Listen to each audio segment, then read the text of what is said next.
Hello namaste welcome to my reaction channel. आज का हमारा वीडियो है आज रौनक भाई का। चलिए आज का हमारा वीडियो शुरू करते हैं। तो कहते हैं भैंस पूंछ उठाएगी तो गोबर ही करेगी, उसी तरह एक जाहिल पाकिस्तानी मुंह खोलेगा तो बकवास ही करेगा। एक तो इनका दिमाग पहले ही कम काम करता था, दूसरा जब से ये वर्ल्ड कप में जलील हुए हैं तब से इनकी बची कुछ बुद्धि भी भ्रष्ट हो चुकी है। भाई गॉड, दुनिया में मैंने कई बेशर्म कौमें देखी हैं मगर ऐसी बेहया नस्ल नहीं देखी।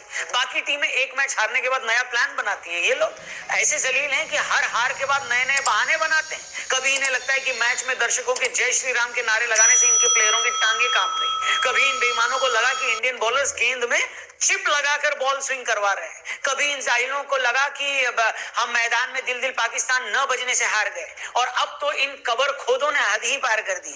फॉर्मर पाकिस्तानी खिलाड़ी अब्दुल रजाक ने कुछ ऐसा बोल दिया कि जिससे उस पूरी कौम की घिनौनी सोच का पता चलता है। ये पता चलता है कि ये लोग औरतों के बारे में क्या सोचते हैं, ये पता लगता है कि ये लोग गैर मुसलमानों के बारे में क्या सोचते हैं, ये पता लगता है कि आखिर क्यों हमारे बड़े बुजुर्ग कह गए हैं कि लातों के भूत बातों से नहीं मानते। तो क्या कहा रजाक ने और कैसे उनके स्टेटमेंट को सिर्फ उनकी फिसली जुबान बताकर उनको माफ नहीं किया जा सकता, आइए इसी पर अपना थोड़ा टाइम खराब करते हैं।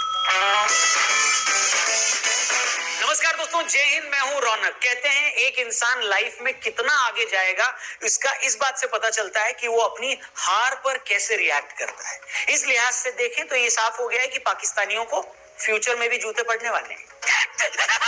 अमा यार, मैच हार गए हो, टूर्नामेंट से बाहर हो गए हो, थोड़ा अपनी गिरेबान में झांको, क्या गलतियां हुई हैं उन पर फोकस करो और आगे बढ़ो।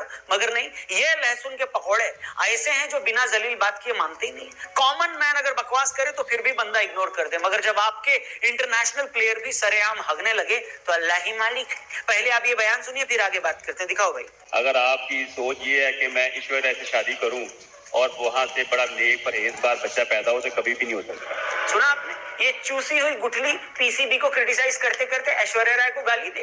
ये स्पाइडरमैन का सड़ा हुआ अंडरवेयर बोल रहा है कि अगर आप ऐश्वर्या राय से शादी करोगे तो फिर उससे गुणवान बच्चे कैसे पैदा कर लोगे। मतलब हद होती है नीचता की। और ये बात कोई आम पाकिस्तानी नहीं कर रहा है, वहां का फॉर्मर क्रिकेटर ये बात कर रहा है। सोचिए, जो पूरी दुनिया घूमा है, जिसने घूम घूम कर ये देखा है कि दुनिया में कितना खुलापन है, कैसे औरतें हर मामले में मर्दों की बराबरी से काम कर रही हैं, इसके बावजूद इस आदमी में इतनी अकल नहीं है कि अपने क्रिकेट बोर्ड की बुराई करते करते किसी औरत को गाली नहीं देनी होती। भैया मैं पूछता हूँ, क्या मतलब है इस बात का कि आप ऐश्वर्या राय से शादी करोगे तो आपको गुणवान औलाद नहीं पैदा होगी। ऐश्वर्या राय हिंदुस्तान की बेहतरीन अदाकारा हैं, भारत के सबसे इज्जतदार घर की बहू हैं, फॉर्मर मिस वर्ल्ड रही हैं, मिस इंडिया रही हैं, एक से एक बेहतरीन फिल्मों में उन्होंने काम किया है। 25 साल के अपने करियर में उन्होंने आज तक एक हल्की बात नहीं की, हमने किसी कंट्रोवर्सी में उनका नाम नहीं सुना, और ये आदमी उस औरत के लिए ऐसी बात कर रहा है। अगर आपकी सोच ये है कि मैं ऐश्वर्या से शादी करूं और वहां से बड़ा नेक परहेजगार बच्चा पैदा हो, तो कभी भी नहीं हो सकता। ऐश्वर्या को गाली दी सोती, इस जाहिल ने एक पल के लिए भी ये नहीं सोचा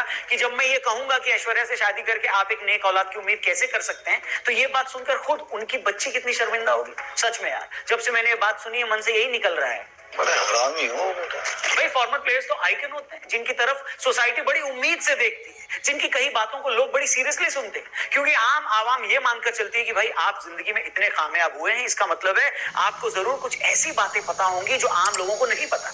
मगर जब आप अपने क्रिटिसिज्म में जबरदस्ती एक औरत को घसीट कर ले आए, उसके कैरेक्टर पर सवाल खड़े कर दें, वो भी उस मामले में जिससे उसका कोई लेना देना ही नहीं है, तो सच में आप पर और आपके समाज पर शर्म आती है। और कहानी सिर्फ यहीं पर खत्म नहीं होती। क्यों मैंने शुरू में ये कहा कि एक बयान से पूरी सोसाइटी की सोच का पता चलता है, मैं उस पर भी आऊंगा, उस पर भी अपनी ओपिनियन दूंगा। लेकिन पहले मैं आपको बता दूं, आप लोग भी ओपिनियन देकर लाखों रुपए कमा सकते हो प्रोबो ऐप पर। डिस्क्रिप्शन में लिंक है, उस पर क्लिक करके इस ऐप को अपने फोन में डाउनलोड करो। सिर्फ यस या नो में आसान से सवालों के आपको जवाब देने हैं और ओपिनियन देकर ढेर सारे पैसे जीतने हैं। फॉर एग्जाम्पल, वर्ल्ड कप चल रहा है, क्रिकेट का भी टॉपिक है। क्या लगता है पहले सेमीफाइनल में भारत न्यूजीलैंड के सामने जीतेगा? क्या लगता है सेकंड सेमीफाइनल में साउथ अफ्रीका ऑस्ट्रेलिया के सामने जीतेगा? यस या नो में ओपिनियन दो, ढेर सारे पैसे कमाओ और आसानी से वो पैसे आप विड्रॉ भी कर सकते हो। इसके अलावा एक जबरदस्त ऑफर भी चल रहा है प्रोबो पर, आप पैसों के साथ साथ थार, बुलेट और आईफोन भी जीत सकते हो। जी हाँ, बिल्कुल सही सुना आपने। 13 नवंबर से 19 नवंबर तक जो भी बेस्ट 1000 ट्रेडर्स होंगे उन सबको मिलेगा बड़े से बड़ा रिवॉर्ड। तो जल्दी से प्रोबो डाउनलोड करो, ओपिनियन दो और पैसे कमाओ। वीडियो में आगे बढ़ते हैं। चलिए फिर से उस मुद्दे पर आते हैं। जैसा मैंने वीडियो की स्टार्टिंग में कहा कि अब्दुल रजाक ने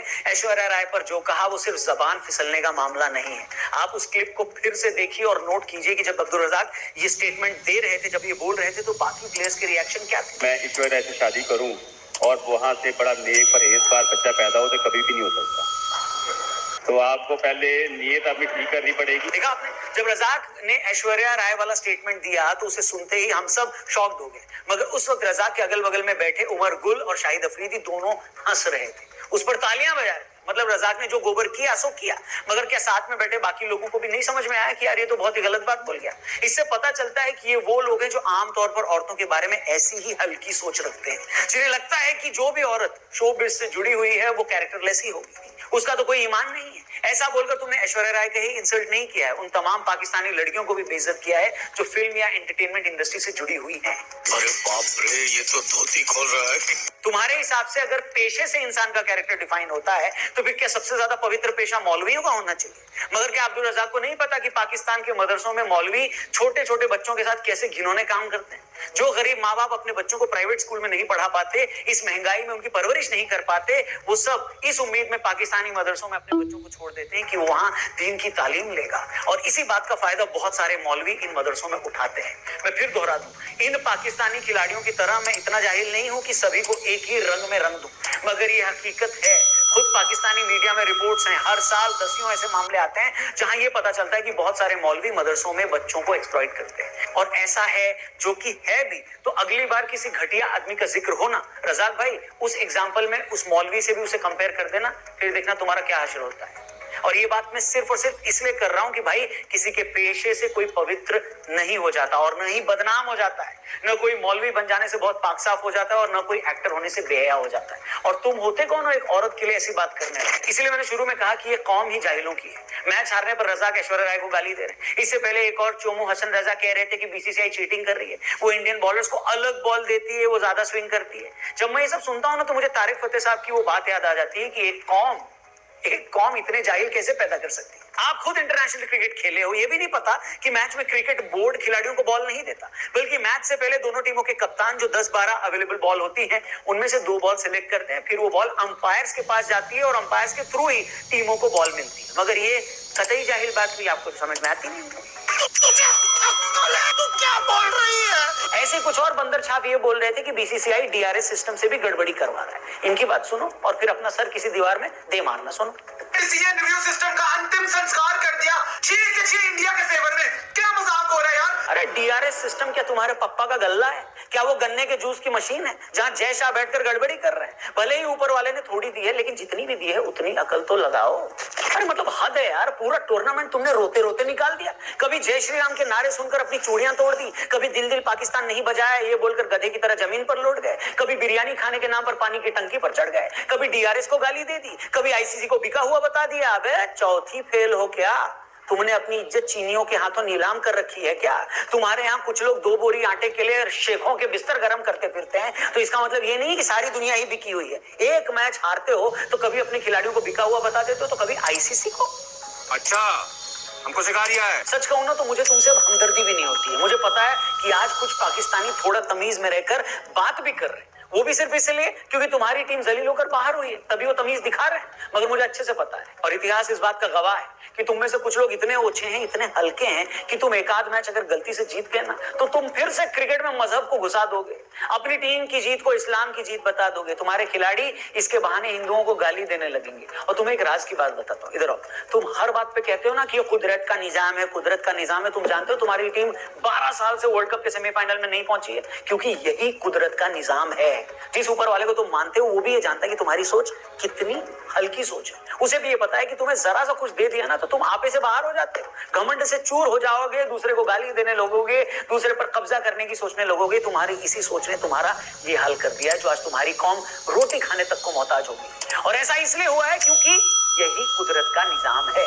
तुम्हारी घिनौनी सोच की यही सजा है। ताकि पाकिस्तान क्या है और हिंदुस्तान क्या है, इस बात को इस अफगान भाई ने 12 सेकंड में जो बोल दिया है ना, उसके बाद कहने सुनने को कुछ बचता ही नहीं है। आप देखो, और असल में इंसानियत, एहसास और इंसाफ, ये 3 चीज किसी में है तो वो इंडिया चला जाए, और बेईमान है तो पाकिस्तान में रह जाए। मेरे दिल भी चाहता है मैं इंडिया चला जाऊं, कसम खुदा का। सुना आपने?